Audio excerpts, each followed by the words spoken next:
বেতন বৃদ্ধির দাবিতে মেদিনীপুর পৌরসভার গেট আটকে বিক্ষোভ ও ধর্মঘটে সামিল হলেন সাফাই কর্মীরা।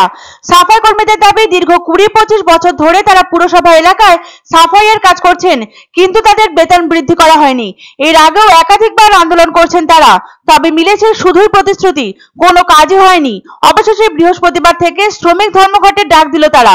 সাফাই কর্মীদের এই আন্দোলনের জেরে মেদিনীপুর শহরের বিভিন্ন জায়গায় বন্ধ থাকছে জঞ্জাল ও আবর্জনা পরিষ্কারের কাজ। সাফাই কর্মীদের অভিযোগ, সকাল থেকেই আন্দোলন চলছে, তবুও এখনো পর্যন্ত পৌর কর্তৃপক্ষের তরফে কেউ এসে তাদের সঙ্গে কথা বলেনি। উল্লেখ্য, সাফাই কর্মীদের অক্লান্ত পরিশ্রমের ফলে পরিচ্ছন্ন থাকে আমাদের পারিপার্শ্বিক পরিবেশ।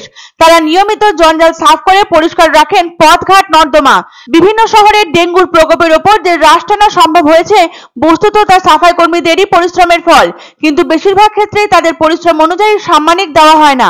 এর জেরে তাদের প্রভূত অসুবিধার সম্মুখীন হতে হয় সংসার প্রতিপালনের ক্ষেত্রে। শীত, গ্রীষ্ম, বর্ষা সব মরশুমেই জীবনের ঝুঁকি নিয়ে কর্ম করে চলেন তারা, কিন্তু বেতন বৃদ্ধি হয় না তাদের।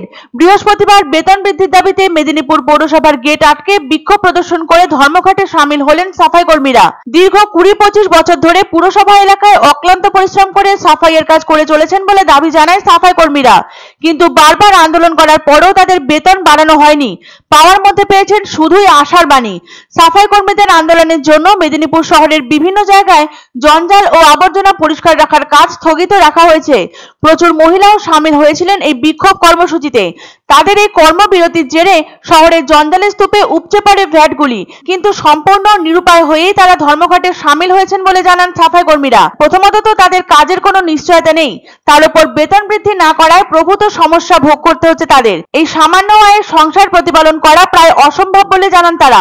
বিভিন্ন আবর্জনাপূর্ণ জায়গায় ঝুঁকি নিয়ে তাদের কাজ করে যেতে হয়। নানা রকম জলবাহিত, বায়ুবাহিত ও মশাবাহিত রোগ হামেশাই হয়ে থাকে তাদের। তবু সাধারণ মানুষের সুবিধার্থে তারা পরিবেশ পরিচ্ছন্ন রাখেন। এদিন ধর্মঘটরত সাফাই কর্মীরা জানান, সকাল থেকেই আন্দোলনে সামিল হয়েছেন তারা, কিন্তু এখনো পর্যন্ত পৌর কর্তৃপক্ষের কেউই তাদের সাথে এসে কথা বলেনি।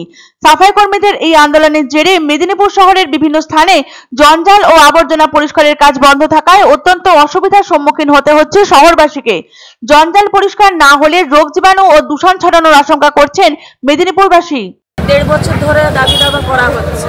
চেয়ারম্যান খালি সময় চাইছে, কখনো ভোট কেটে যাচ্ছে, বলছে তারপরেও আমরা সেটা দাবিটা মানব, কিন্তু চেয়ারম্যান সময় চেয়েই যাচ্ছে। তো আমরা পারছি না, যতক্ষণ না আমাদের দাবি মানছে ততক্ষণ আমরা এই ধর্মঘট চালিয়ে যাব।